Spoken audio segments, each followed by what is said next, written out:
Today I'm going to walk you through how to update your iPad to iPadOS 18.6, step by step. Whether you want the latest features or important bug fixes, this process is quick and simple.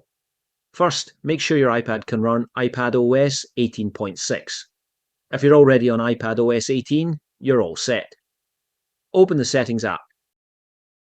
Tap General, then tap Software Update. If you see iPadOS 18.6 available, tap Update Now. Enter your passcode if prompted, and your iPad will begin updating. Once it's done, your iPad will restart, and you'll be running iPadOS 18.6. And that's it. If this helped you out, tap that like button and subscribe for more quick iPad tips.